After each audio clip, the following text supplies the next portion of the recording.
भाई बेतिया राज सुनिए, बेतिया राज की जमीन का जो अधिग्रहण का मामला है, मैंने आपको बताया कि अभी जो सरकार है इसको चलाने वाला कोई मुखिया नहीं है। नीतीश कुमार शारीरिक और मानसिक तौर पे बिल्कुल सक्षम नहीं है मुख्यमंत्री पद पर बने रहने के लिए। ये बात हम लोग पिछले 3-4 महीने से कह रहे हैं। कई बार मैंने कहा भाई मेडिकल जांच कराकर बुलेटिन जारी करना चाहिए।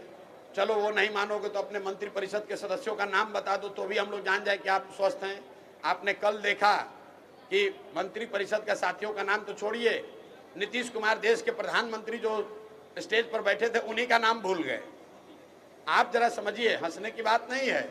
बिहार के सामान्य परिवार के लड़के अगर वो सिपाही बनना चाहते हैं, शिक्षक बनना चाहते हैं तो उनका फिजिकल फिटनेस टेस्ट होता है, मेडिकल कराया जाता है। अगर आप फिजिकली मेंटली फिट नहीं हैं तो आप सिपाही मास्टर नहीं बन सकते हैं। लेकिन ऐसा कैसे है कि 13 करोड़ लोगों का मुखिया, सब आदमी ये कह रहा है भाई इनकी तबीयत ठीक नहीं है, फिर भी भाजपा वाले उन्हीं को थोपे हुए हैं। क्यों थोपे हुए हैं, ये आपके और समाज के चर्चा और उनके निर्णय का विषय है। मैं ऐसा समझता हूं कि चाहे बेतिया राज के अधिग्रहण का मामला हो, लॉ एंड ऑर्डर का मामला हो, या सरकार की ओवरऑल जो फंक्शनिंग है, इस सरकार का मुखिया शारीरिक मानसिक तौर पर फिट नहीं है। सरकार को मुख्यमंत्री नीतीश कुमार नहीं चला रहे हैं, 3-4 रिटायर्ड ब्यूरोक्रेट जो उनके सलाहकार है वो लोग चला रहा है, और 3-4 उगाही मंत्री है। मैं उनको कहता हूँ सब उगाही मंत्री है। जो 4-5 महीने बचे हुए हैं ये लोग लूटने में लगे हुए हैं।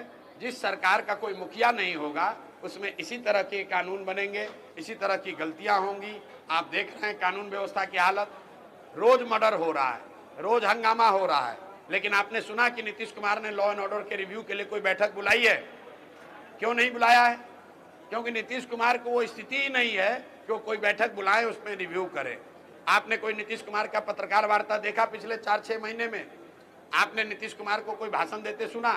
भाई वो कागज लेके पढ़ रहे हैं, और जो पढ़ रहे हैं उसमें भी आधी बात गलत बोल रहे हैं। किसी के सर पर गमला रख दिया, किसी के कंधे पर हाथ रख दिया, किसी का नाम गलत बुला दिया। कभी राष्ट्र, ऐसा कैसे संभव है कि जो आदमी 20 वर्ष से मुख्यमंत्री है, राष्ट्रगान बज रहा है और आदमी ताली बजाने लगे बीच में? ये कोई नए व्यक्ति तो है नहीं। तो कहीं ना कहीं उनकी जो मानसिक हालत है वो स्वस्थ नहीं है, मानसिक तौर पर नीतीश कुमार स्वस्थ नहीं है। और मैं बिल्कुल इसको जिम्मेवारी से कह रहा हूं, अगर वो स्वस्थ हैं तो मेडिकल जांच कराइए, मेडिकल बुलेटिन जारी करा दीजिए। नहीं करा सकते हैं, अपने जितने मंत्री परिषद हैं, मंत्री परिषद के साथी है, कैमरे पर आकर उसका नाम बता दीजिए।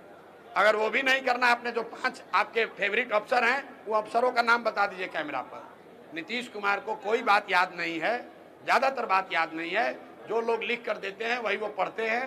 नीतीश कुमार को चारों ओर से लोगों ने घेर रखा है ताकि ये पता नहीं चले जनता को कि इनकी असली स्थिति क्या है। बेतिया राज की जमीन का अधिग्रहण का मामला सरासर गलत है, क्योंकि जो ऑलरेडी जमाबंदी हो गया, जिस जमीन का रसीद कट गया, उसका आप कैसे अधिग्रहण फिर से कर लीजिएगा?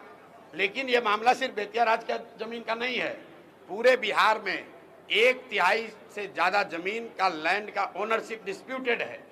आप बेतिया राज अधिग्रहण से पहले भी जब मैं पैदल चला हूं तो पहाड़गंज में, गोविंदगंज में, अरेराज में सैकड़ों ऐसे लोगों से मिला हूं जो जमीन को जोत रहा है, रसीद कटा रहा है, लेकिन वो जमीन को बेच नहीं सकता है, वो जमीन पर लोन नहीं ले सकता है।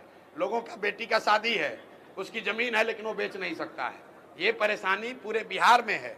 मैंने आपको पहले ही कहा कि जमीन भूमि सुधार के मामले पर जनसुराज पहले ही राज्यव्यापी एक आंदोलन चला रहा है, और बेतिया राज अधिग्रहण का जो पूरा कानून आया है सरासर गलत है और हम लोग उसके विरोध में खड़े हैं।